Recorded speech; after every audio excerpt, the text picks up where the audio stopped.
Vamos começar aqui os trabalhos, agora formalmente. Bom dia a todos e a todas.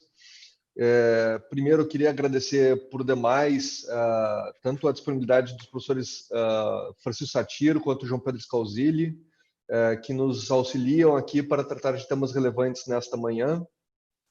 E o nosso tema é recuperação de empresas, proposições e controvérsias da reforma da Lei 11.101, no que o nosso expositor principal de hoje, Francisco Satiro, é uma pessoa que neste tema já foi vidraça e agora é estilingue.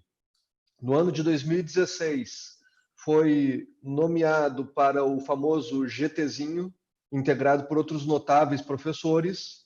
Em 2017, em março, nos deu a honra na PUC-RS de ter a primeira palestra, ao que eu sei, no Brasil, sobre a versão vazada da primeira ideia de projeto, ainda não elaborada, no que tive a oportunidade de ouvir os apontamentos de forma alongada e achei o resultado excelente, com explicações dos fatores, inclusive políticos, e o que poderia ser possível naquele momento ou não. E naquele mesmo ano, nós vimos uma interferência política no projeto, no que os próprios autores do projeto, na versão inicial, nominaram de A Coisa. E, a partir disso, foi um projeto extremamente criticado, a partir do final de 2017, e, com o passar do tempo, uma nova comissão, também de notáveis juristas, teve a ideia de fazer uma proposta de reforma da Lei 11.101. Esta proposta teve já diversas colorações. Entre as ideias possíveis plantadas seria uma ideia de consenso. Mas, no que nós vemos nos diversos eventos ocorridos ultimamente, é que tanto o PL 6229, que não é o objeto desta live propriamente, apresenta grandes controvérsias, quanto o PL 1397, que é um projeto emergencial por conta do coronavírus, apresenta grande controvérsia. Francisco Satiro, entre as diversas contribuições, também apresentou contribuições no grupo formal do TMA, no que apresentou uma série de proposições coletivamente de reforma ao PL 1397. No final das contas, o PL 1397 foi aprovado com uma redação muito próxima do texto original na Câmara, agora encaminhado ao Senado para novos debates. Para esta missão aqui de debater este tema, passo de imediato a palavra ao professor João Pedro Scalzilli para suas primeiras considerações. Bom, oficialmente, então, bom dia a todos. A gente já vinha se falando um pouquinho mais cedo pelo WhatsApp, mas agora ao vivo. Dizer que é um prazer compartilhar desse espaço com o meu querido amigo André, professor Satiro, companheiro de bastante tempo. Dizer que é muito legal, muito bacana a gente poder receber justamente o professor Satiro, que tanto nos influencia, né?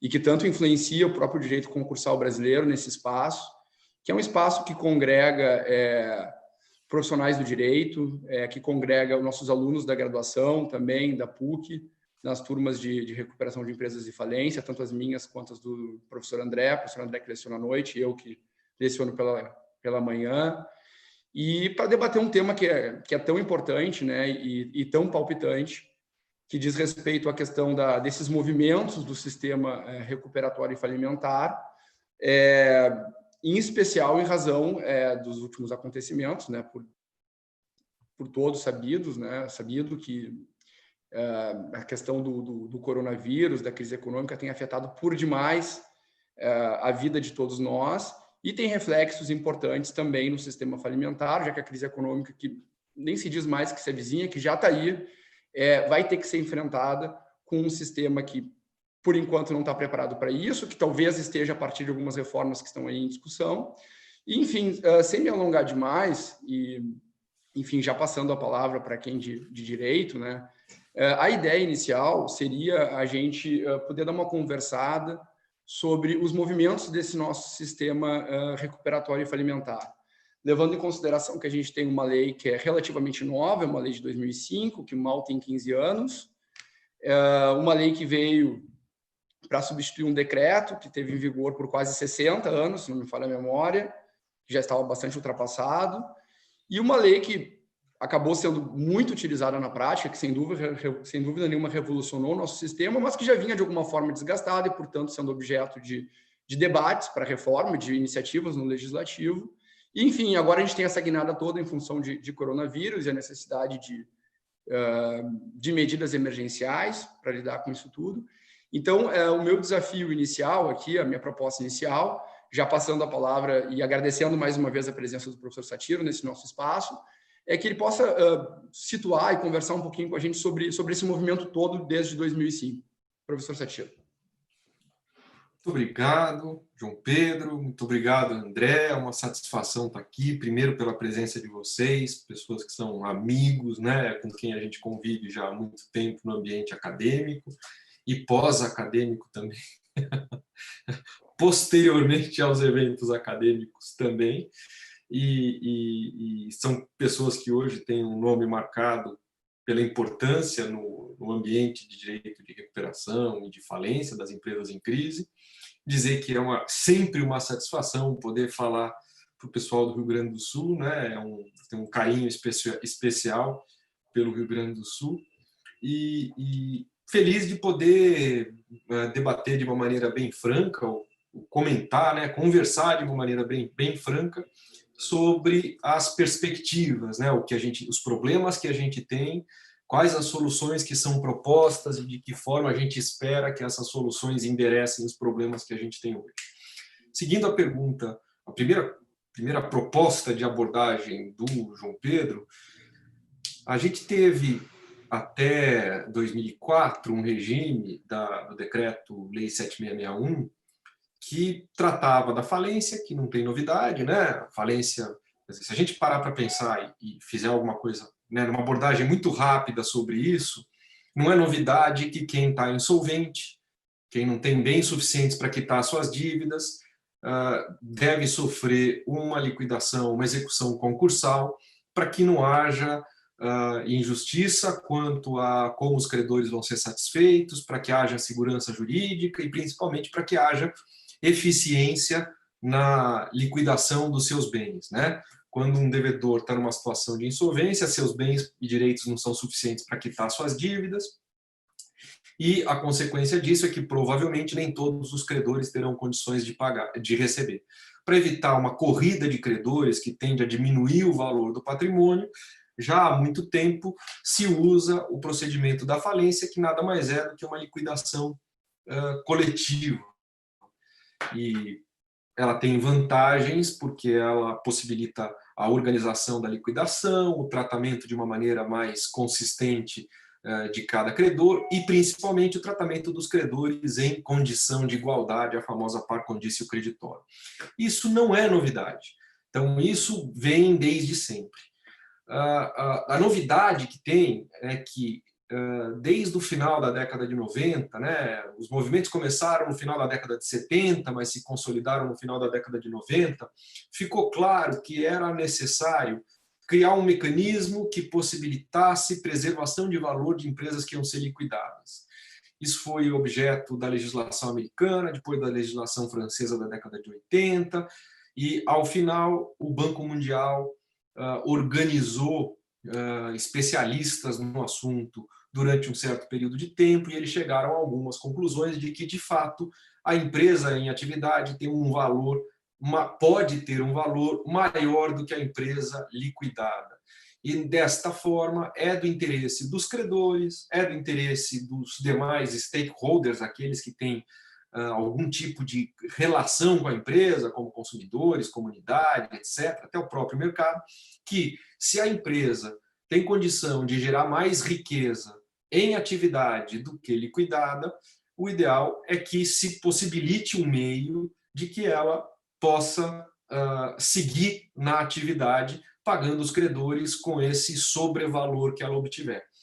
Então, foi nessa época que se criou o binômio que vale hoje para grande parte dos países, liquidação, reorganização. Então, em não sendo possível pagar as dívidas, em tese, o regime tradicional é o da liquidação.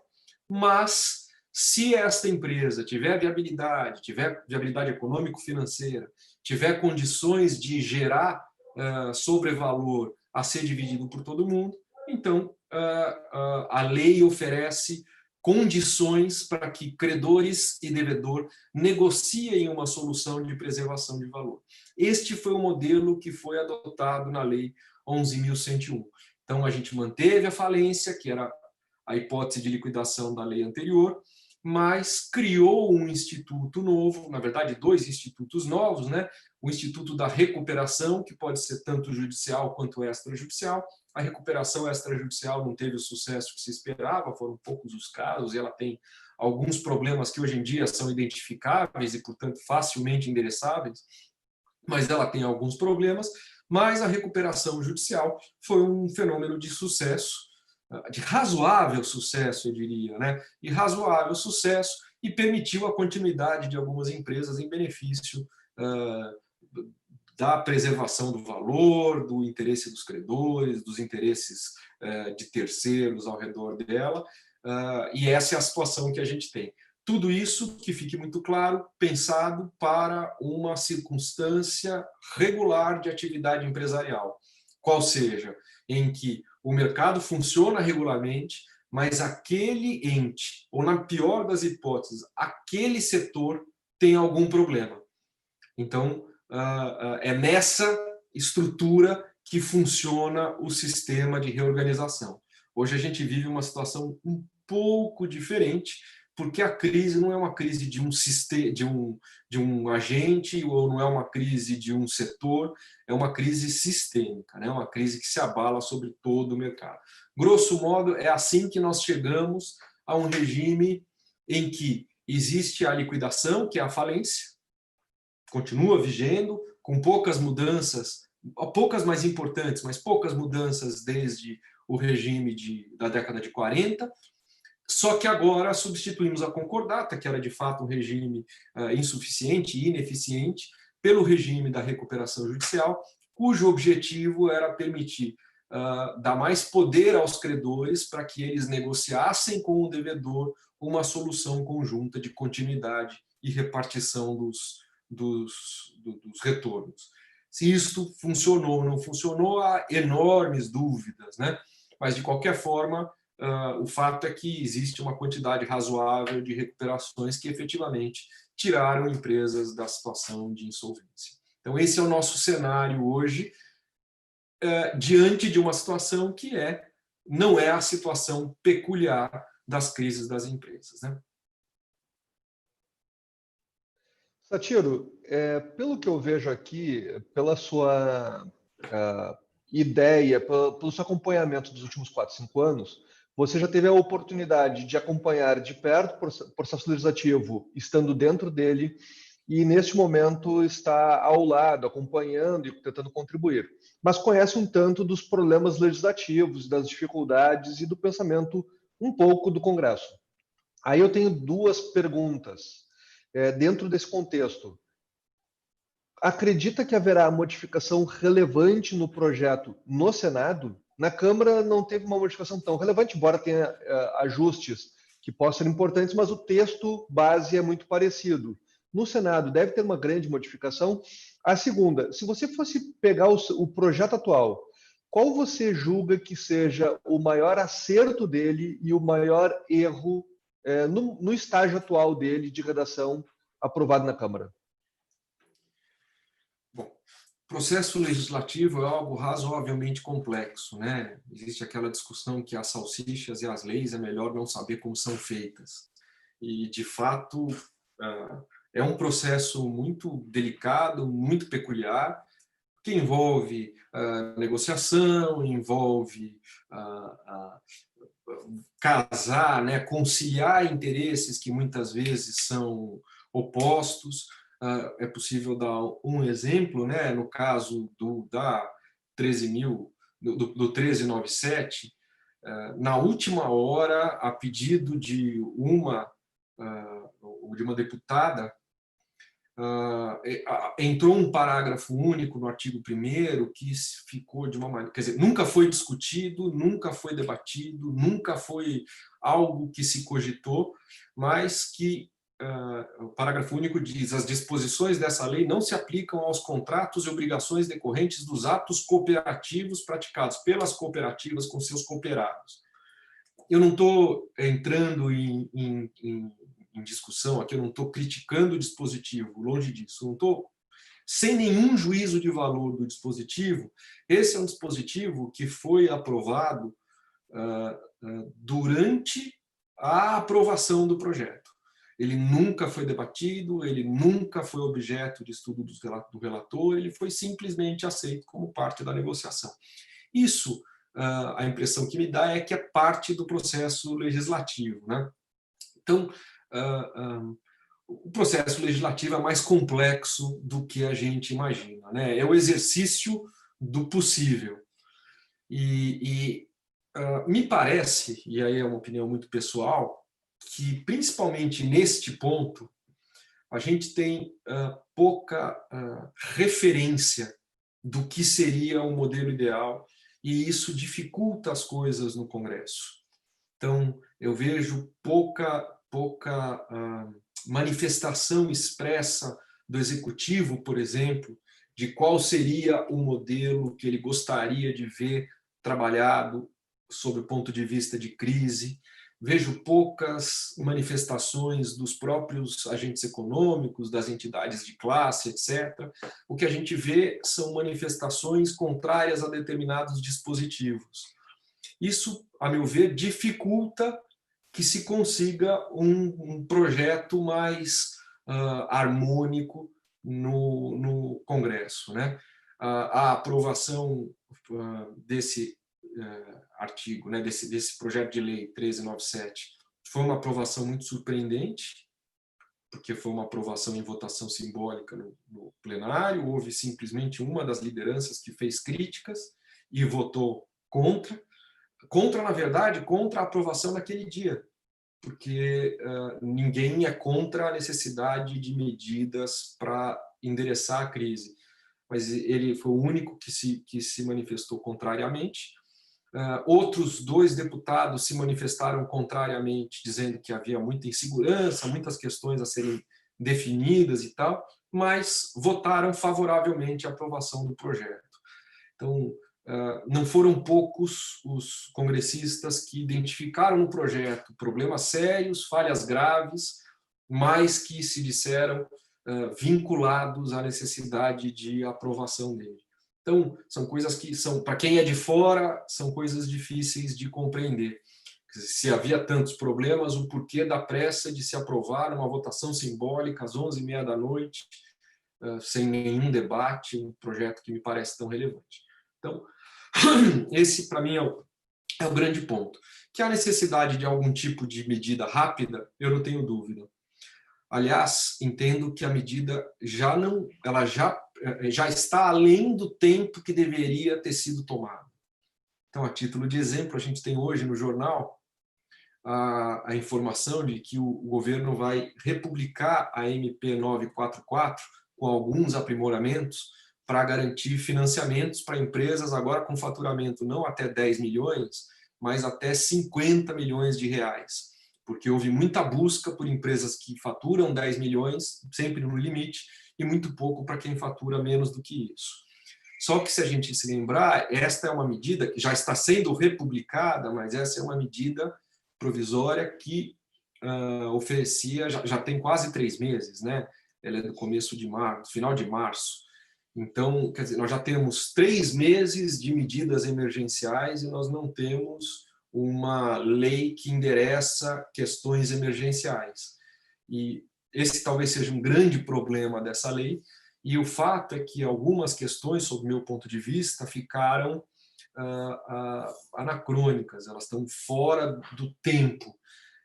Elas são medidas que fariam sentido num primeiro momento e que hoje, a meu ver, já não fazem mais sentido, porque eu imagino que parte dos problemas já foi, de uma forma ou de outra, resolvido pelos agentes, e já estamos numa segunda fase da crise, né?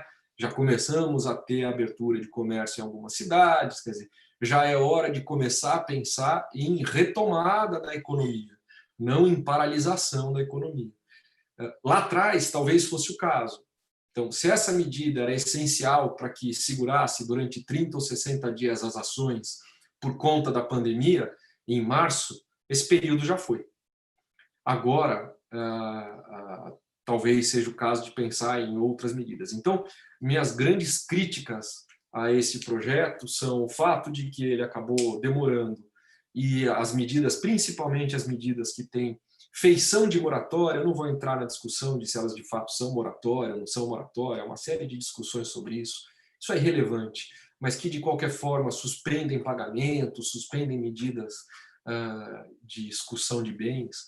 Então, eu tenho minhas dúvidas se essas medidas são hoje medidas compatíveis com o atual estágio de tratamento desses casos no Brasil. E eu vou mais longe, me parece que daqui para frente o que a economia precisa é de recurso.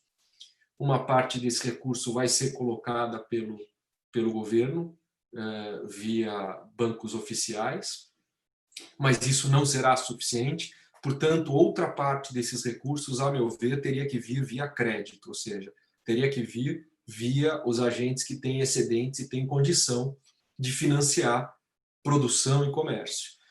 E essas medidas, a meu ver, elas vão na contramão dessa necessidade. Elas, ainda que sejam emergenciais, elas afrontam contratos, elas suspendem pagamentos, etc. Então, acho que elas ficaram fora de tempo e, na verdade, elas vêm como medidas de desincentivo daquilo que necessariamente deveria se procurar. Então, o atraso e as medidas moratórias, para mim, são os principais problemas da medida.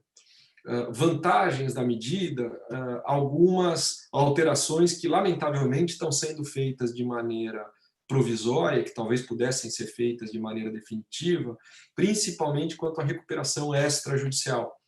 A recuperação extrajudicial tem problemas, vem sendo pouco usada, muito menos usada do que deveria ser usada. Os problemas são identificáveis. A recuperação extrajudicial, que é um dispositivo que tem muito tempo, poderia ser facilmente melhorada. Algumas das proposições para melhoria estão no projeto, mas estão de maneira transitória. Então, acho que esse é um dos problemas graves. E o segundo dos problemas graves é que esse é um projeto que fecha os olhos para a realidade de que uma parte relevante das empresas, independentemente do que fará o direito, então, independentemente do direito, parte das empresas não vai continuar, o que é natural em tempos de crise.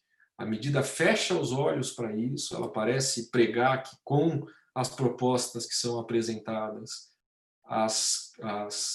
os agentes econômicos todos terão condição de se recuperar, o que não vai acontecer, e isso independe do direito.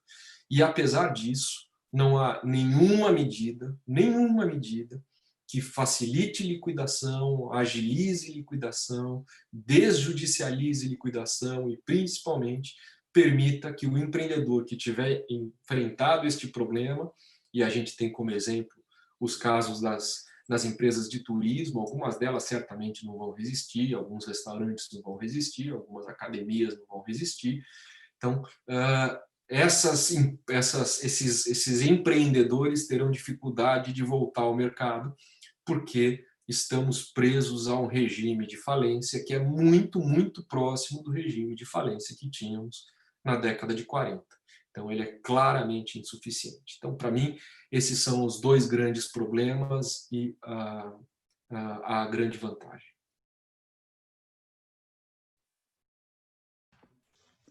Tá certo.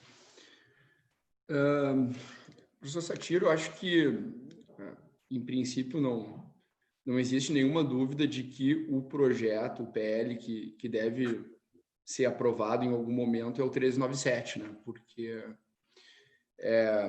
inicialmente nós tínhamos 7 projetos de lei, 4 que tratavam diretamente, na verdade eram 8, né? 4 que tratavam diretamente da matéria de recuperação e falência na Câmara.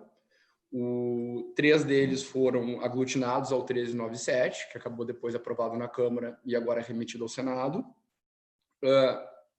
Havia outros 4 no Senado Federal, um deles já teve, que é o 1179, já teve a sua parte de insolvência retirada, né, e já foi aprovado no Senado, na Câmara, e, se não me falha a memória, está para sanção presidencial agora. Mas, enfim, o 1397 me parece, eu só queria ver isso contigo, mas com maior clareza, me parece o projeto que deve ser aprovado. Sendo esse o projeto que deve ser aprovado, eu te perguntaria quando sai, né? Para quando a gente tem que se preparar? É para daqui a um mês? É para daqui a 15 dias? Ou isso pode acontecer amanhã, depois da manhã? E, em terceiro lugar, né, se é esse, quando sai, né? E eu sei que é um exercício difícil de se fazer, mas como sai, né, de lá?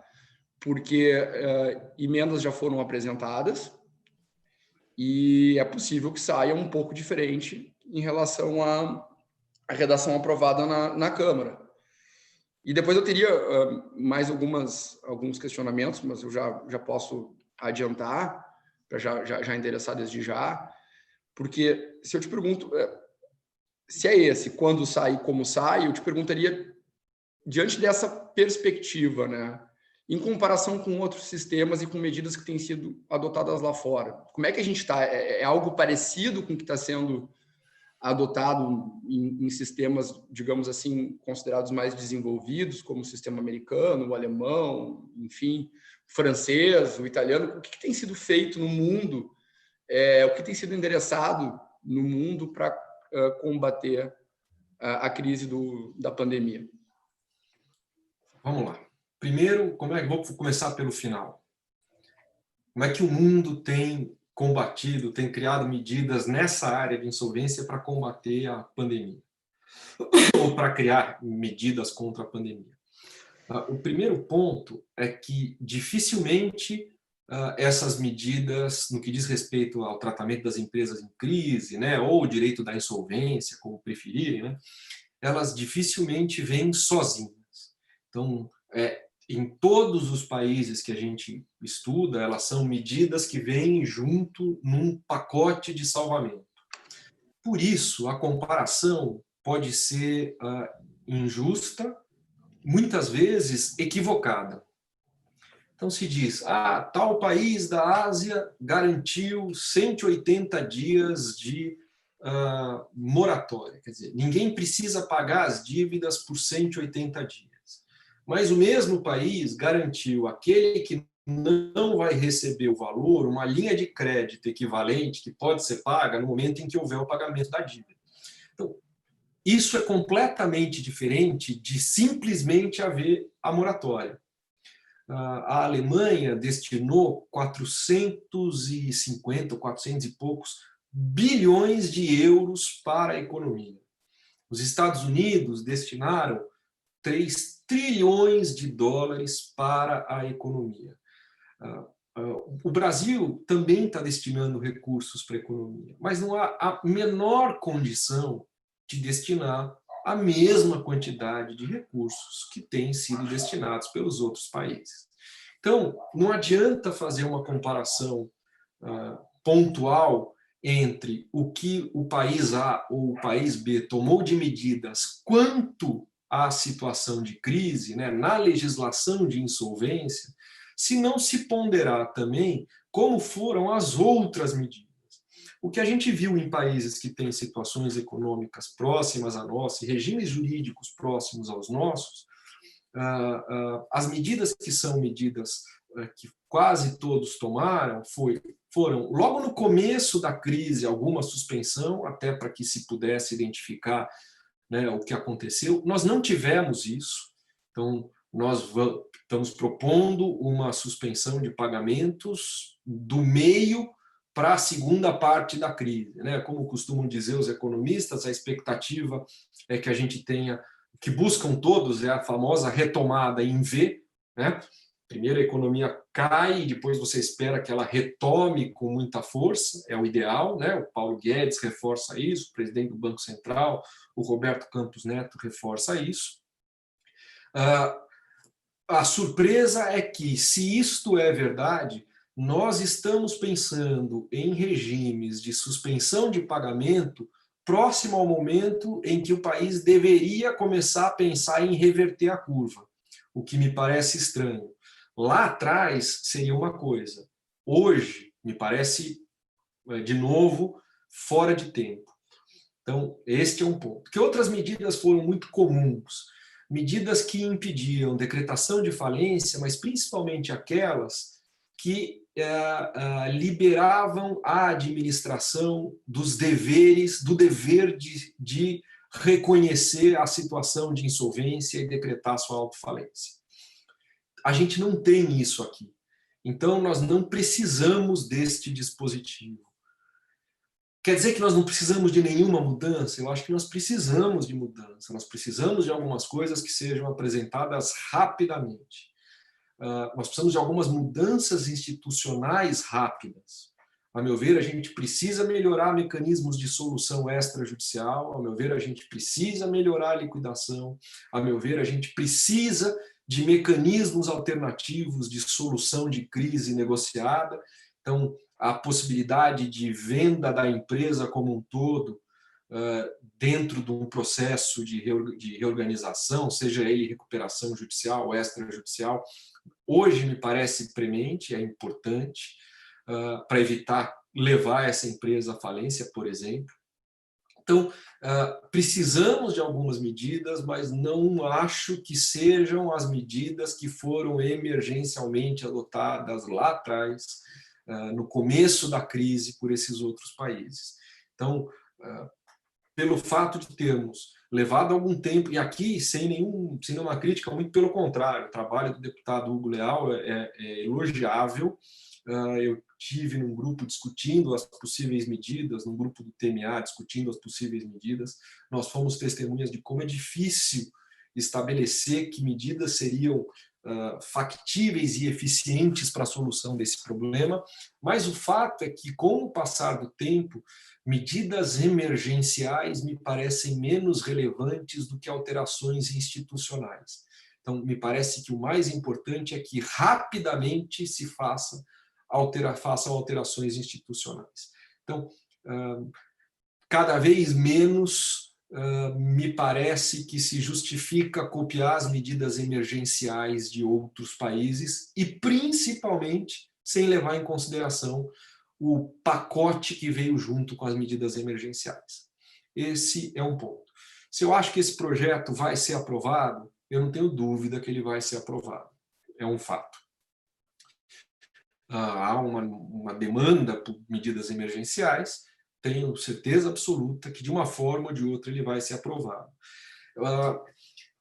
No final das contas, como ele vai ser aprovado? Ele foi um projeto que foi feito rapidamente, como não podia se esperar outra coisa, mas o mais preocupante é que talvez ele tenha sido debatido muito rapidamente na Câmara dos Deputados.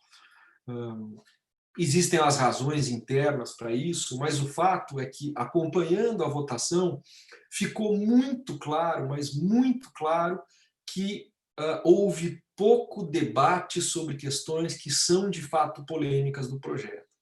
Então, eu acho que ele vai ser aprovado, eu espero que ele seja aprovado rápido, mas eu espero que ele seja aprovado rápido com um debate mais maduro no Senado, já que o Senado tem a possibilidade agora de ajustar os pontos que não puderam ser ajustados na Câmara dos Deputados.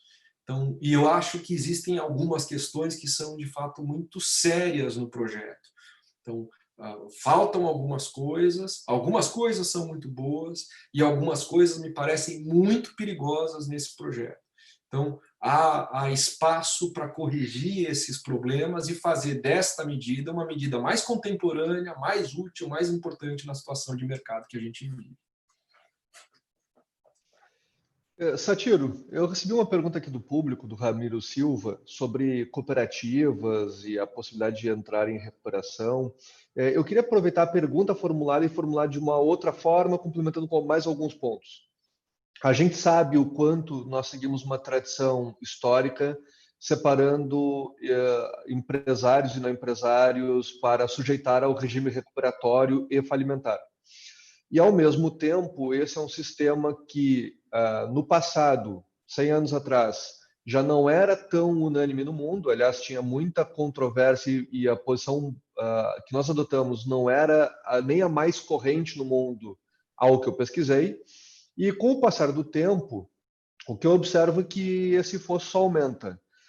Nas pesquisas que eu faço com os mais diversos países, inclusive a França, que foi um grande país na formação desse modelo, os países em geral abandonaram o modelo e permitem a recuperação judicial de entes que não sejam empresários, sociedades empresárias, inclusive nominalmente para outros, e a discussão normalmente é a ideia de recuperação ou equivalente até mesmo para consumidores em alguns países.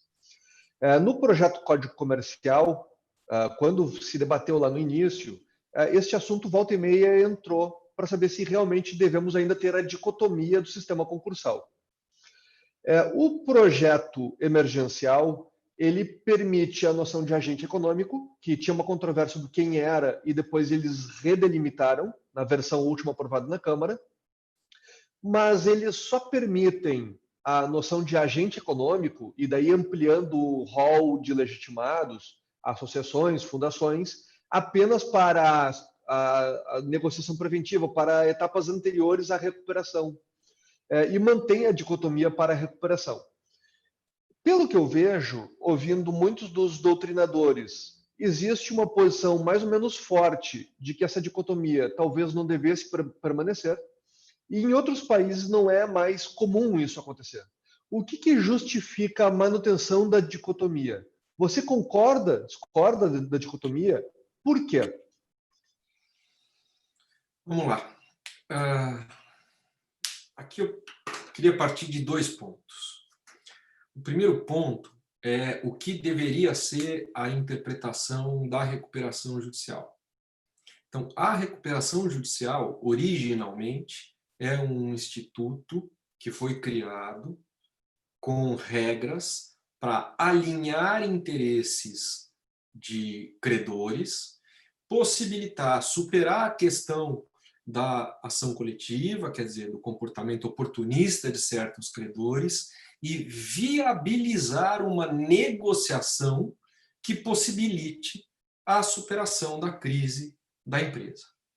Então, se você pegar o artigo 47, isso é algo que eu venho falando faz tempo, o artigo 47 diz: a recuperação judicial tem por objetivo possibilitar a superação da crise econômico-financeira da empresa, a fim de... Aí vem quais são os objetivos imediatos. Mas o objetivo imediato dela é funcionar como um instrumento de alinhamento de interesses e de superação de obstáculos que impediriam, de qualquer forma, uma solução negociada entre credores e devedores. Para que isso? Porque há a expectativa de que isso permita, como eu disse lá atrás, preservação de valor daquela empresa, que ongoing concern, né, em atividade, é capaz de gerar um retorno melhor do que o retorno da liquidação simples dos seus bens. Muito bem. Houve um pouco de desvirtuamento disso, até por conta da preocupação em preservar outros interesses além dos interesses dos credores e dos devedores. Quer dizer, isso fez com que, em certos casos, houvesse uma interferência importante para forçar a preservação da empresa, mesmo que não houvesse, sob o ponto de vista econômico, uma criação de sobrevalor. Para mim, esse é o grande fato que faz com que credores temam a recuperação judicial.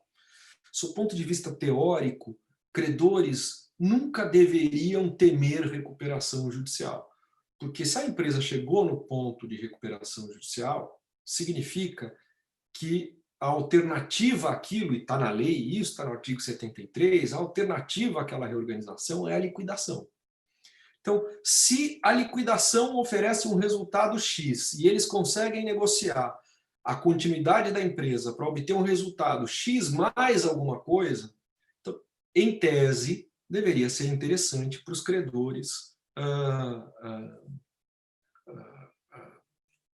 participarem de um processo de recuperação judicial. Existem vários pequenos pontos na lei que geram distorção. Então, por exemplo, vou dar um exemplo claro para você. Classes 3 e classes 1 têm interesses na recuperação, têm interesses muito diferentes. Então, classe 3, credores quirografários, etc., e classe 1, credores trabalhistas, têm um interesse muito diferente da classe 2, por exemplo, de credores que têm garantia real. Como tem um interesse muito diferente dos demais. Muitas vezes, numa hipótese de falência, o patrimônio da empresa, os bens e direitos da empresa não serão suficientes para fazer frente às obrigações dos credores mais qualificados, quanto mais dos credores quirografários, por exemplo. Mas os credores quirografários votam. Os credores quirografários votam, mesmo estando out of money, quer dizer, mesmo estando fora da possibilidade de recebimento na falência, o que significa que na qualidade de free riders, eles vão sempre, eles têm uma tendência a fazer alguma força, negociar o voto deles, mas a situação deles vai ser sempre melhor do que a da falência, porque eles não receberiam na falência. Então, quando às vezes a gente ouve falar assim,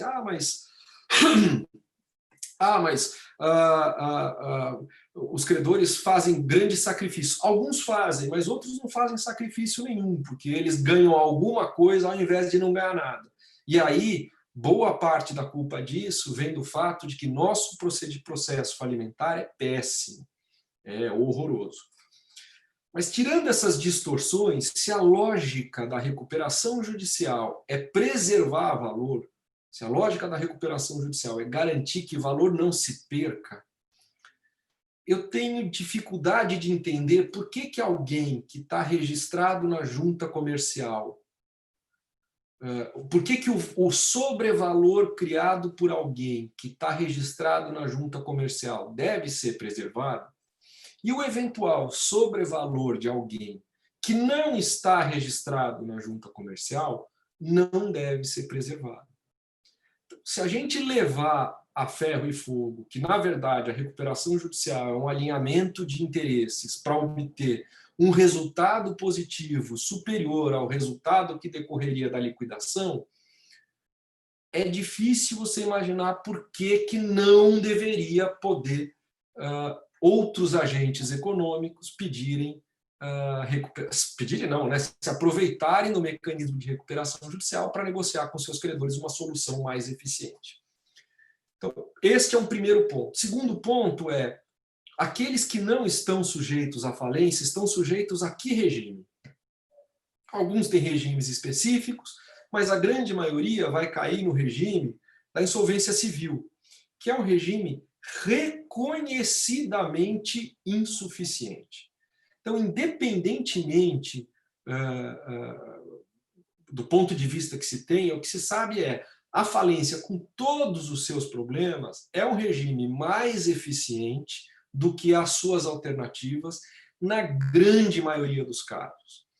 Então, se ela é um regime mais eficiente, se a recuperação é um regime eficiente de preservação de valor, me parece uma solução não eficiente, uma solução não ideal, impedir que esses agentes que criam sobrevalor sejam liquidados via falência ou possam negociar com seus credores uma solução via recuperação judicial. O único problema que eu vejo nesse caso é que, em algumas circunstâncias específicas, e produtores rurais são uma dessas circunstâncias específicas, como outros, né? A gente viu instituições de ensino, por exemplo. Então, hoje existem regimes especiais para certas pessoas, para certos agentes, que não se aplicam para os empresários em geral. Então, a questão é, quando eu começar a aplicar o regime geral de liquidação, reconhecendo que eles são agentes econômicos como outros quaisquer, esses regimes especiais tributários, previdenciários, de financiamento e etc., etc., se sustentarão? Então, meu único ponto é que talvez seja necessário pensar, né, nas consequências ex ante, né, nas consequências disso no mercado, para que se aplique. Meu ponto de vista é que deveria ser possível manter as duas coisas. Eu não vejo necessidade em grande parte dos casos, tirando casos alguns específicos, principalmente tributários, não vejo dificuldade de coordenar as coisas, mas isto deveria ser pensado. Independentemente disso, meu ponto de vista é, resguardados esses pontos que, a meu ver, devem ser analisados caso a caso, eu não vejo no Brasil nenhum sistema mais eficiente do que o de falência e recuperação. Portanto, agentes que criam sobrevalor, que empregam, que têm fornecedores, e isso entram todos, desde associações como as entidades de ensino, os produtores rurais, as entidades de saúde, até igrejas, eventualmente partidos políticos. Então, essas pessoas, se elas tiverem condição de negociar com seus credores uma solução melhor, eu acho que deveria se permitir. Então, eu sou favorável à abertura disso com responsabilidade, com a preocupação de se equacionar os efeitos ex ante. Então, vejo com bons olhos que tenha entrado nessa lei, acho que é bom que isso tenha sido levantado dessa forma, acho que a redação apresentada no parágrafo do artigo 2º, né, parágrafo 1º do artigo 2º do projeto de lei, é uma boa redação, é melhor do que as redações anteriores, é uma redação abrangente, é interessante, é uma boa redação, mas ela é diferente, né? Ela muda o status da situação. E, neste caso específico, ela vai refletir pesadamente nas consequências judiciais. Porque, enquanto a gente tem um número restrito de empresas sujeitas à recuperação judicial, a gente tem um número enorme de agentes econômicos, enorme. Então, há dúvida sobre esses números, mas parece que o número mais de consenso são os 25 milhões mesmo. Então, nós vamos abrir o sistema para 25 milhões de agentes. Eles deveriam ter acesso? Eu acho que deveriam. Mas a gente precisa ver como tratar isso. Mais uma vez, é uma boa ideia, menos elaborada do que poderia ter sido, e, mais uma vez, acho que o Senado tem condição de dar o rumo necessário para corrigir esse caminho. Satiro, eu gostaria de aproveitar o gancho desse último assunto e fazer uma provocação. Com provocações. É ótimo. Te perguntando o seguinte, né? Se a caneta fosse tua, do legislador, e fosse para mexer na legitimação para o nosso sistema de insolvência,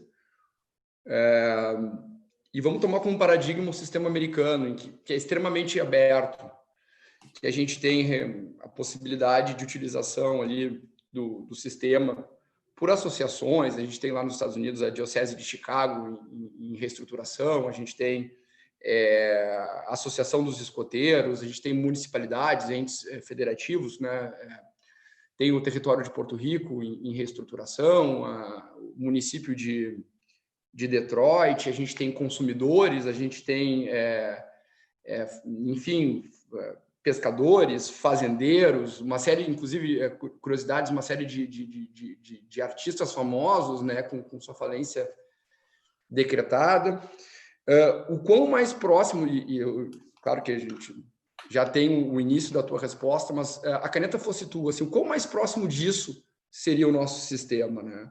a gente poderia caminhar para uma abertura extrema, podendo chegar, inclusive, à reestruturação de entes federativos, e aproveitando também a questão do gancho do sistema americano como paradigma de comparação, comentaste que o nosso sistema falimentar é horroroso, e a gente sabe de certo que mas também é melhor que o da insolvência civil, que consegue ser mais horroroso ainda. Mas, de novo, sendo tu a caneta, o que a gente poderia aproveitar da experiência americana, por exemplo, ou de algum outro sistema mais evoluído, para melhorar a nossa falência? Vamos lá, vamos começar pela primeira. Se eu acho que deveria aumentar a abrangência de incidência da lei. Eu acho que deveria, mas eu tenho minhas dúvidas se a gente deveria hoje incluir nesta lei o caso de, e aí eu vou usar a expressão, porque isso vai gerar até uma crítica ao próprio projeto, de consumidores. Mas eu não quero chamar de consumidores aqui. Eu quero chamar de não agentes econômicos autônomos, né? Não aqueles que empreendem. E esse é o grande ponto. Por que eu digo isso? Porque o projeto de lei, quando define agente econômico no artigo 1º, traz no parágrafo 2º um dispositivo que diz que não se aplica esta lei para o adquirente ou utilizador de produto ou serviço como destinatário final nos termos do artigo 2º do Código de Defesa do Consumidor. Então ele diz o seguinte: quem for consumidor nos termos do Código de Defesa do Consumidor não está sujeito a essa lei. Para mim, isso é um erro técnico da lei. Porque quando a gente trata de agente econômico é aquele que desenvolve atividade econômica. Atos concatenados, regulares, com o objetivo de ir ao mercado, oferecer produtos, serviços, etc., etc. Ponto. O consumidor é aquele que entra num negócio jurídico que caracteriza uma relação de consumo. Então, se eu sou dono de um bar e eu compro uma vassoura, eu sou consumidor da vassoura. Quer dizer, porque eu comprei a vassoura, eu não posso mais me aproveitar disso. Então, esta distinção entre quem é empresário e quem é consumidor funciona bem sob o ponto de vista econômico, de você dizer quem está no começo da cadeia e quem está no final da cadeia. Mas não pela definição do Código do Consumidor, porque a definição do Código do Consumidor é uma definição de negócio. Então, obviamente, a grande maioria dos agentes econômicos, em algum momento da vida, são consumidores também, consomem alguma coisa. Então, esse é um erro técnico do parágrafo 2º do artigo 2º da lei do PL 1397. Mas, separado esse problema, acho que não empresários, e aí vamos chamar não empresários de consumidores, não empresários deveriam ter uma lei própria, porque eles têm problemas próprios. É diferente você liquidar um negócio. Você liquida um negócio com alguma tranquilidade, mas você não liquida um consumidor. Não é este o objetivo. Então, as premissas da lei de falência e recuperação de empresas me parecem pouco apropriadas para resolver o problema daquele que não é agente econômico e tem dificuldades. O aspecto social tem que estar muito mais relevante, esse cidadão tem que poder continuar atuando porque ele tem que sobreviver. Então, o tipo de dívida que ele tem é diferente. Estudos mostram que, geralmente, o que leva à circunstância de insolvência do consumidor são divórcio, desemprego, doença, são coisas completamente diferentes daquilo que leva a uma situação de crise do agente econômico. Então, acho que deveria ter, aliás, eu acho que é essencial que haja um regime próprio para esse tipo de devedor em crise, né? O devedor, pessoa física, não agente econômico.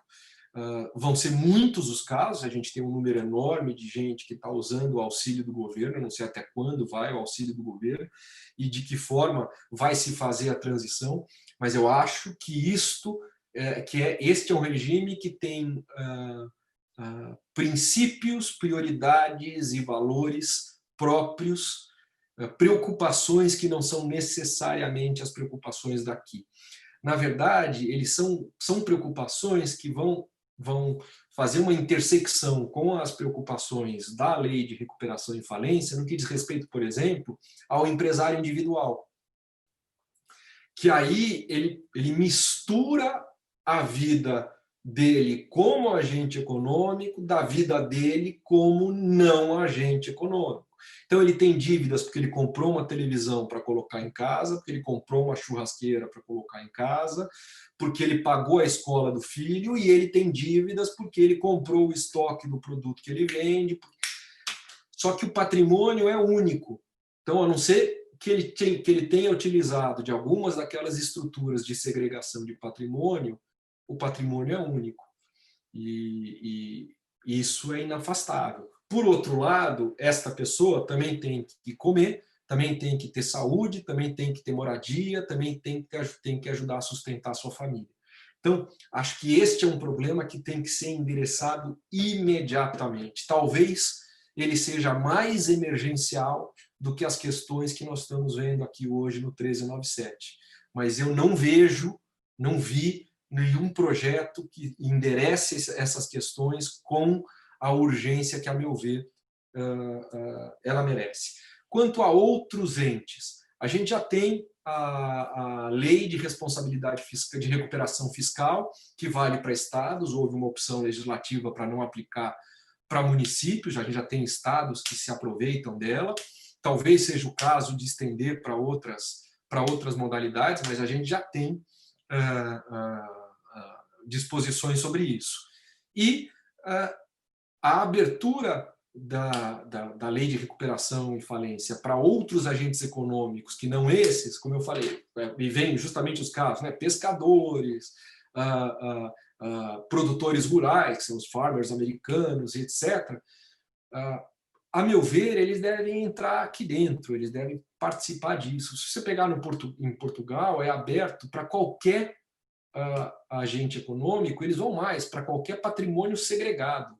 É a mesma coisa na Alemanha, é a mesma coisa na Espanha, é a mesma coisa, não com patrimônio segregado, mas é a mesma coisa nos Estados Unidos e assim sucessivamente. Então, não adianta fechar os olhos e falar, eu acho que isso não deve entrar, se na verdade o que a gente tem é outras entidades que estão em crise tanto quanto as tradicionais empresas. Eu acho o conceito de empresa um conceito, hoje, sem nenhum propósito.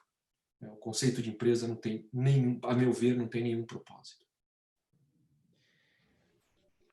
E a falência, Satiro? O que dá para a gente fazer com a nossa falência e para dar uma... O que dá para melhorar na falência? A gente tem um procedimento de falência que, segundo o NEP, nas varas especializadas, leva de 8 a 12 anos. Segundo o Banco Mundial, que tem uma informação que eu não sei de onde saiu, mas a gente parabeniza todo mundo que deu, porque, que nossa falência dura 4 anos. Com a nossa falência durando 4 anos, segundo o Banco Mundial, a gente tem uma possibilidade de recebimento de crédito de 18,2 centavos por dólar. Isso não significa que todo mundo vai receber 18,2 centavos por dólar. Isso é uma coisa importante. Isso significa que quando se começar a pagar do ativo todo do devedor, só existirá para a repartição 18,2%. Então, isso significa que alguns poucos vão receber integralmente e muitos não vão receber nada.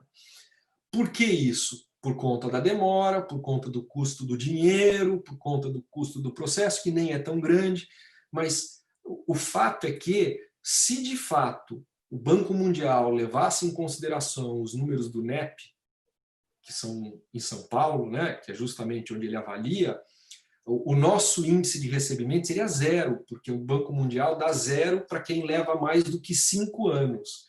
E se a gente diminuísse o nosso prazo pela metade, nós continuaríamos tendo 0. Então, a mudança na falência é imprescindível. Como agilizar a venda de bens, liberar, dispensar o AJ de fazer a avaliação de crédito que não vai ser pago. Então, ele tem que correr, liquidar os bens, e à medida que ele liquida os bens, ele começa a avaliar os créditos e pagar para aqueles que tenham condições de pagar. A venda tem que ser rápida, porque ela é uma venda forçada. Os credores têm que ter a possibilidade de tomar a frente do processo se eles acharem que existem meios mais caros, mais eficientes de fazer, porque a eficiência da venda dos bens é do interesse dos credores. Então é preciso que os credores tenham um papel mais protagonista na falência. E acabar com medidas que são protelatórias, como, por exemplo, a possibilidade de impugnar valor independentemente de sem nenhum tipo de fundamento, né? Eu posso simplesmente virar e falar: não concordo com esse valor, acho baixo, quero que refaça o cálculo. Então, hoje é dificílimo vender um bem. A dificuldade de vender os bens, a necessidade de se resolver, de se apurar uma quantidade enorme de créditos, boa parte dos quais nunca vão ser pagos, ou seja, é recurso do Estado jogado no lixo, a possibilidade de infinitos recursos, tudo isso faz com que esse processo seja ineficiente. E o Chile fez algumas alterações pontuais no processo de falência dele, teve enorme sucesso, e a gente já tem essas medidas desde 2017 propostas. Elas nunca sofreram uma alteração sequer. Quer dizer, se existe algo que é consenso no 6229, são as medidas de aprimoramento da falência. Sob o meu ponto de vista, não há nenhum motivo para não se mudar já, emergencialmente, o procedimento de falência de maneira definitiva, para que a gente possa ter, de fato, uma liquidação mais ágil. Além do que, boa parte das micro e pequenas empresas não tem acesso nem à recuperação judicial, porque o custo é altíssimo, e simplesmente consomem recursos do judiciário sem nenhuma perspectiva de recebimento. Então, tudo isso deveria, a meu ver, ser endereçado neste processo emergencial. Satiro, eu tenho aqui 2 questionamentos que eu queria aproveitar. Eu ia fazer um só para fazer um segundo que acho que engata com esse assunto. Um grupo de brasileiros, no ano passado, se não me engano, foi para a Inglaterra. Aliás, o professor João Pedro Scalzilli foi também, o Washington Pimentel também foi, e outros tantos mais, liderados pela Grazi, um evento do TMA. E muitos voltaram um tanto quanto surpresos pelo quanto o sistema ele é mais aberto a quem pode participar. O Darcy, ele pergunta, tá, mas o problema aquele que nós temos dos bancos que não participam com créditos fiduciários. O fisco também não participa. O que você vê pela ponta dos créditos que participam em relação a outros países? Porque realmente nós temos casos de devedores que devem um valor X e 70% não é negociável por meio da recuperação judicial, enquanto que em outros modelos eu tenho a impressão que é bastante mais aberto do que isso. A segunda questão, e aqui unindo também uma pergunta do meu xará, o André, e do João Carlos Scalzilli, o problema da mediação. Nós temos o problema da mediação e da negociação, são problemas que, aliás, o próprio projeto ele mistura um tanto o que é mediação, o que é conciliação, não parece uma coisa muito clara na versão tanto original quanto a última do projeto, mas a minha dúvida seria, existe chance de supressão do período de suspensão e da negociação preventiva pelas emendas apresentadas no Senado? Segundo, no projeto existia uma ideia de fazer uma negociação com um relatório, inclusive possibilidade de nomear pelo juiz, e foi flexibilizado um pouco, mas ainda mantiveram o relatório, etc. Qual é o papel da negociação e da mediação dentro deste contexto que estamos vivendo? Eu vou começar pela segunda. Acho que negociação e mediação são realidades que não voltam mais. Quer dizer, estão aqui, elas chegaram e elas vão cada vez mais ser uma realidade. É preciso que se estimule negociação, conciliação, mediação, eu não tenho dúvida nenhuma. Há uma iniciativa importante sobre mediação, coordenada pela doutora Renata Mota Maciel aqui em São Paulo, e pelo pelo Dr. Paulo Furtado, e é uma tentativa de fazer o acordo antes da judicialização, né? Então, vai para o Sejusc e se tenta resolver antes da judicialização. O que eu acho é que, para questões empresariais, a mediação já precisa de algumas peculiaridades. Então, a mediação empresarial me parece mais imatura hoje do que outras espécies de mediação que já vêm sendo aplicadas há algum tempo, né? Então, não sei se a gente conseguiria hoje contar com a eficiência de uma mediação empresarial como um mecanismo definitivo para afastar do judiciário certas causas empresariais. Então, esse é um primeiro ponto. Ainda que eu não tenha dúvida que, no médio prazo, pelo menos, mediação, assim como a arbitragem se consolidou, a mediação vai se consolidar como um procedimento importante. Então, quanto a isso, eu não tenho dúvida. Mas nós estamos diante de um caso que é mais complexo do que isso, porque não se trata de mediação ponta a ponta, não é uma mediação bilateral. Os problemas são problemas entre um devedor e uma coletividade de credores. E o que me incomoda nisso é que a ciência já mostrou que existem N razões pelas quais a negociação, nesta circunstância coletiva, precisa de mecanismos de diminuição de atrito para que ela funcione. Isso está na recuperação judicial, isso está na recuperação extrajudicial. Quantos casos de recuperação extrajudicial a gente tem que não são recuperações extrajudiciais impositivas, ou seja, recuperações extrajudiciais com cram down? Se a gente já tem poucas recuperações extrajudiciais como um todo, recuperações extrajudiciais sem cram down são menos ainda. Por quê? Porque mecanismos de suspensão de ações e mecanismo de alinhamento de interesses de credores são essenciais para a superação do problema da ação coletiva, do problema da ação oportunista individual dos credores no momento em que eles identificam que há uma grande chance de que o devedor não tenha recursos para todos. O incentivo é que se acelerem as ações individuais na tentativa de receber, porque, na verdade, se não houver um acordo, quem der o primeiro passo leva. Então, a minha surpresa quanto à negociação preventiva é que a negociação preventiva, da forma como foi proposta, e ela acabou sendo completamente desconfigurada, o que só piorou, a negociação preventiva desconsidera algo que é pacífico hoje. Então, não adianta haver um negociador se não há alinhamento de credores. Porque se fosse possível negociar com uma coletividade de credores sem mecanismos de alinhamento, de suspensão, etc., a gente tem um número muito menor de recuperações judiciais. Ninguém gosta de pedir recuperação judicial. Pede a recuperação judicial porque precisa da suspensão e precisa poder negociar e ter o voto da maioria para impor o seu plano. Nada disso existe na negociação preventiva.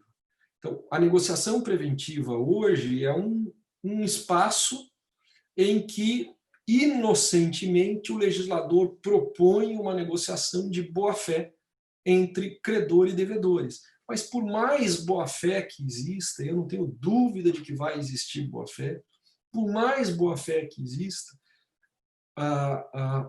os comportamentos racionais dos credores são contrários à suspensão de todas as ações voluntariamente e início de negociação.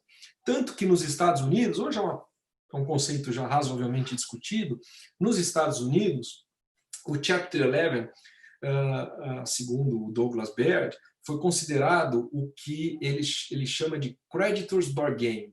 Quer dizer, é a melhor solução para os credores, mas é a solução que eles chegariam se eles, de fato, todos eles pensassem no coletivo, o que não vai acontecer.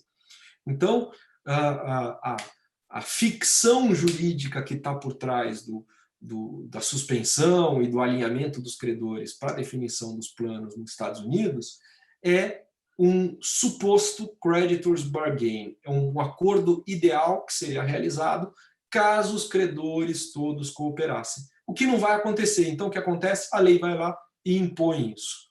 A gente não tem isso aqui. A gente não tem creditors bargain aqui. A gente não tem mecanismos de alinhamento. Então, é possível que nesse período um ou outro acordo sejam feitos? Acho que é possível. É possível que o devedor resolva o seu problema com todos os seus credores? Eu acho a chance pequena.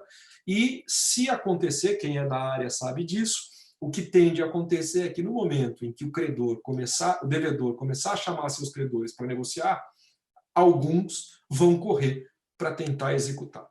Então, eles não vão poder executar no primeiro momento, eles vão executar no momento seguinte. E eles vão tentar soluções individuais. Então, é por isso que eu sou muito descrédulo da negociação preventiva. A minha negociação preventiva, quer dizer, esta primeira parte, né, suspensão legal e negociação preventiva, vão significar simplesmente uma parada na economia por 180 dias. Né? 30 da suspensão legal, que é uma suspensão incondicional e gratuita.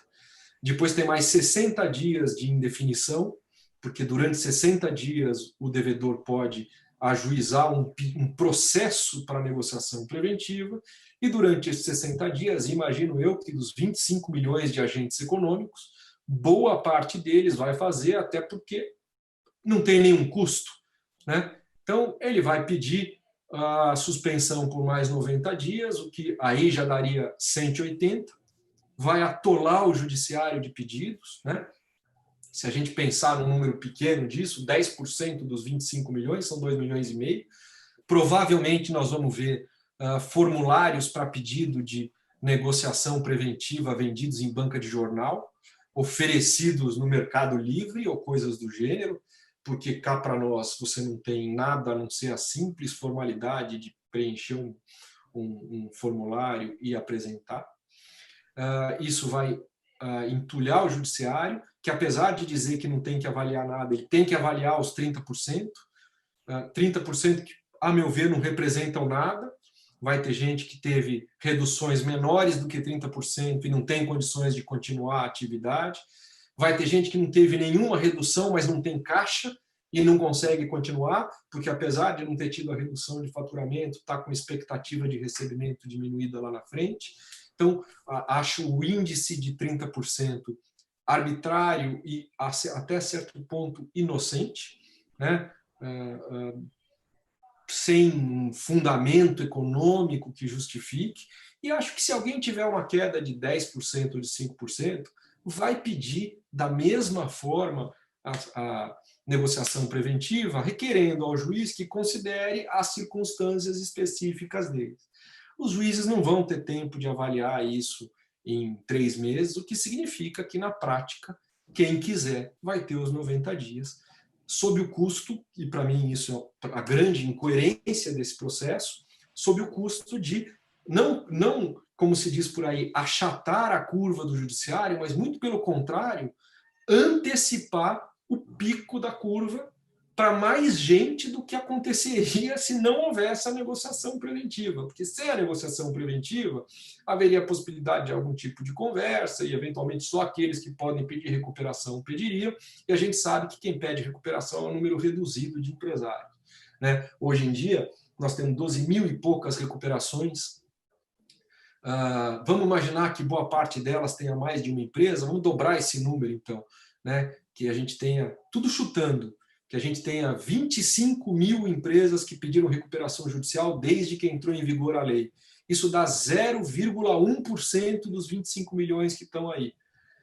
Para você evitar que esse número dobre, vire 0,2 ou 0,3 ou 0,4, você vai chamar,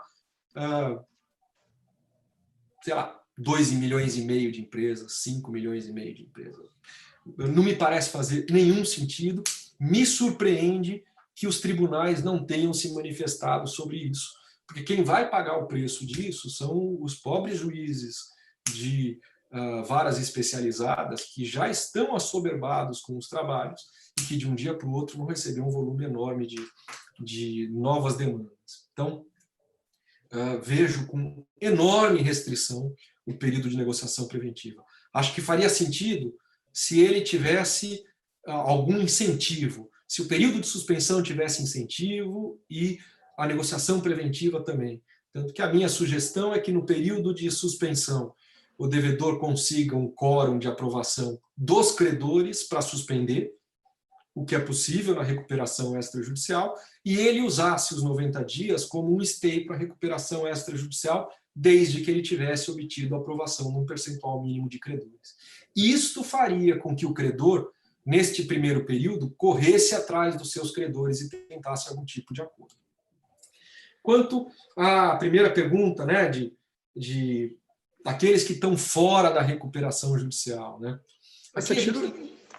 Desculpa, só para aproveitar o gancho, porque eu acho que a gente vai trocar um pouquinho o ponto de análise, mas que incentivos que poderiam auxiliar na negociação? Seria algum incentivo de natureza fiscal, por exemplo, que estimulasse os credores a dar descontos e um pouquinho além,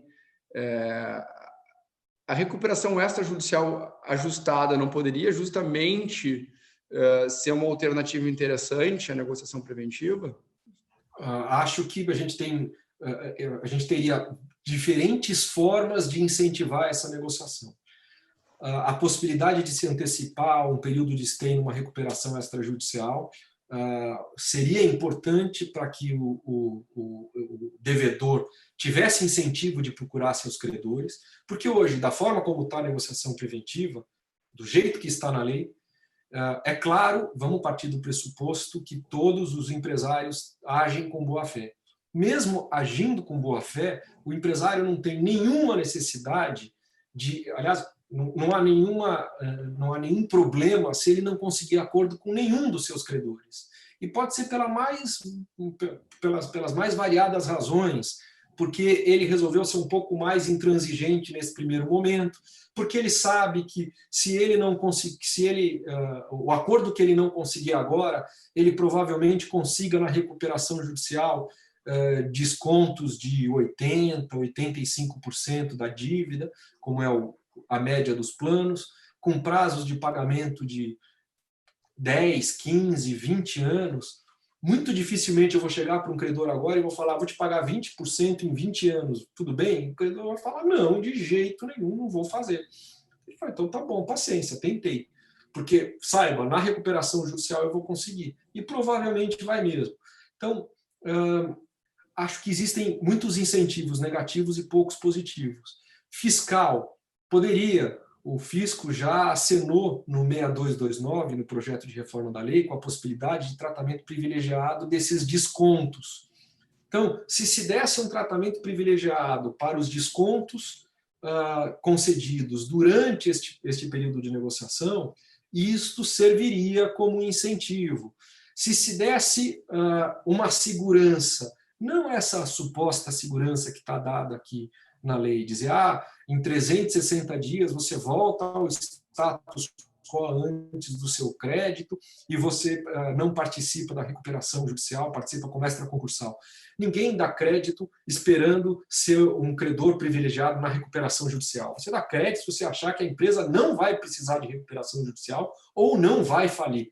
Quer dizer, o mecanismo de dar uma situação de privilégio para aquele que financiar na recuperação judicial ou na falência, é a repetição do 67 que a gente tem na lei, que nunca funcionou. Então, e vai continuar não funcionando, nós estamos repetindo o mesmo erro. Agora, incentivos para financiamento de empresas nessa época seria importantíssimo, porque você passaria para agentes privados a posição de gatekeepers, ou seja, eles avaliariam a viabilidade desses agentes econômicos com o que diz o Nassim Nicolás Taleb, né, com o skin in the game, quer dizer, colocando a pele no jogo, né, colocando em risco o seu próprio recurso, e isso poderia servir como um sinalizador para que outros financiassem, para que outros... Quer dizer, o financiador, se tivesse uma condição importante de financiamento, e aqui tem um ponto relevante, nós vamos precisar de dinheiro. É um fato. O que está faltando na economia é liquidez, é dinheiro. Essa liquidez ou virá do governo, que tem limites para fazer isso, ou virá de quem tem condições de fazer isso via crédito. Com as medidas que nós estamos implementando, nós estamos desincentivando o que me parece ser a principal alternativa de liquidez, que é o crédito. Então, ao incentivar o crédito, e há várias formas de incentivar esse crédito, desde tratamento via Banco Central, até repasses de recursos, como hoje está anunciado pelo Banco Central, né, recursos em que o Banco Central banca 85% da inadimplência e o emprestador só 15%. Mas existem outras formas de se fazer, há formas inteligentes de se fazer isso, né? Isto sim seriam mecanismos de fomento a crédito neste momento em que o crédito é tão importante. Não o contrário, né?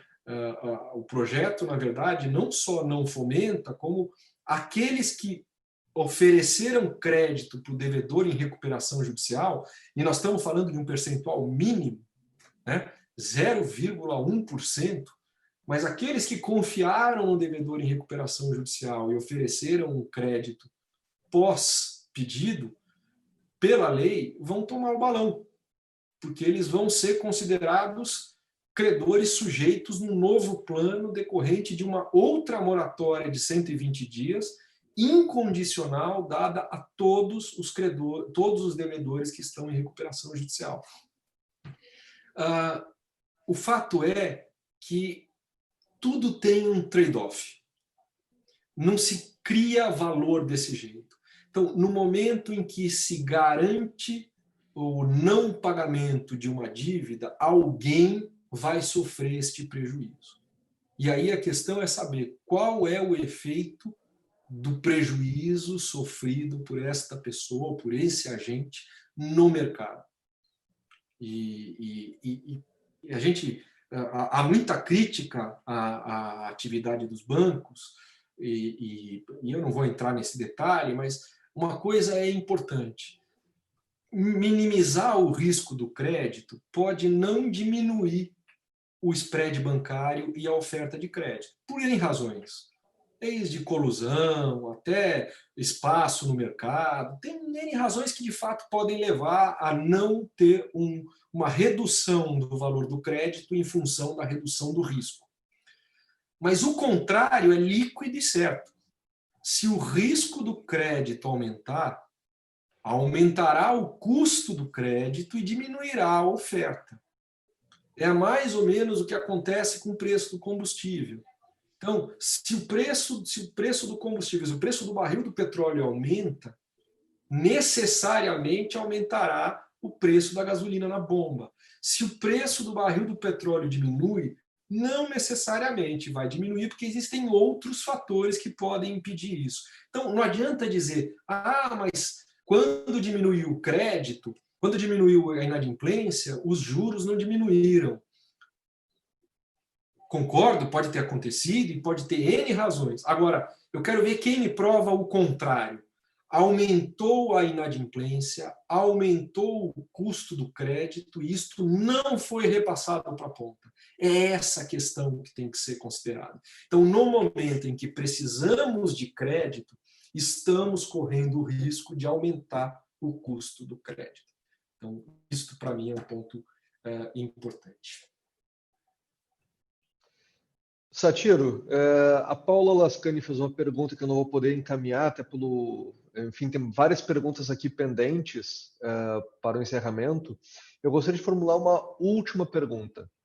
Basicamente, o projeto na redação final, ele no artigo 4º, coloca uma modificação em relação à consideração como extraconcursal das negociações feitas no período anterior à recuperação judicial. Deu uma ajustada, diz que pode negociar com outras pessoas, assim por diante.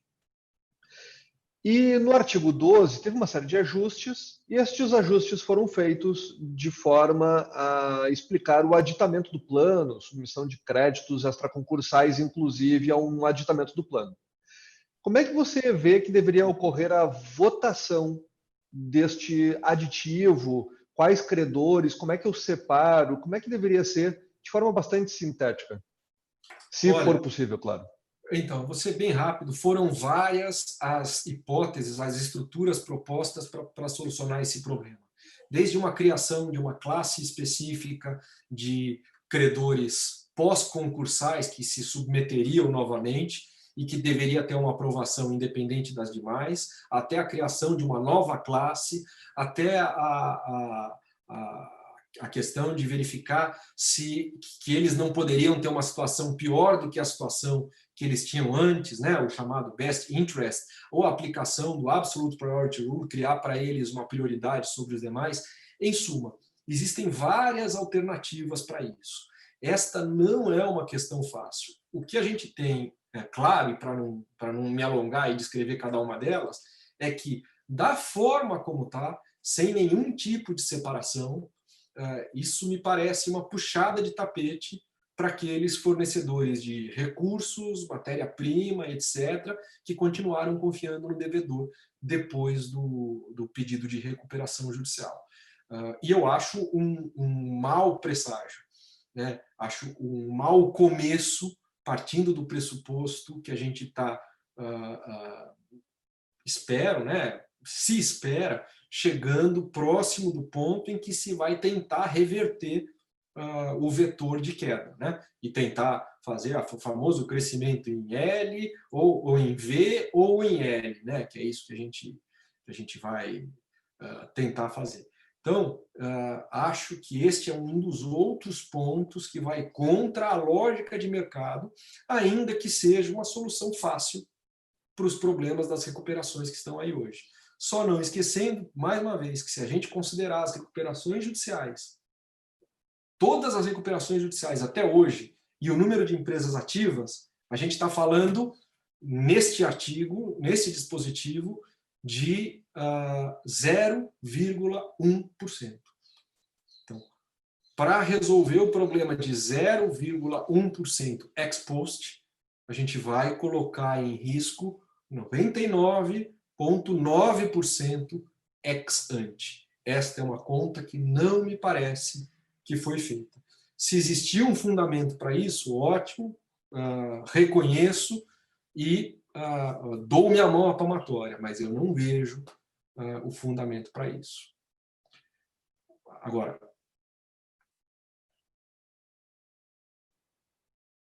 bom, agradeço, Satiro, estamos chegando aqui no nosso horário. Foi uma honra poder debater esses temas contigo e também com o professor João Pedro Scalzilli, duas pessoas que, enfim, todos que me conhecem bem, sabem que são duas pessoas que eu admiro muito, pessoas com enormes qualidades, e digo de passagem, entre tantas qualidades, uma delas, o professor Scalzilli aproveitou a pandemia para escrever um livro, do qual, ao que eu me recordo, Vossa Senhoria é o prefaciador. Parabéns a ambos pelo trabalho do prefácio neste período e do livro, num período bastante rápido, impressionante, inclusive. Mas agradeço novamente a todos os presentes, todos que puderam nos assistir, e desejo a todos um bom dia. Obrigado. Muito obrigado e espero que o debate sirva para melhorar a redação da lei. Afinal de contas, ela teve que ser aprovada tão rapidamente no Congresso, quem sabe agora no Senado a gente tem mais oportunidade de aprimorá-la, graças à iniciativa do André e do João Pedro. Muito obrigado para vocês. Obrigado. Bom dia a todos. Tchau, um abraço. Bom dia. Um abraço.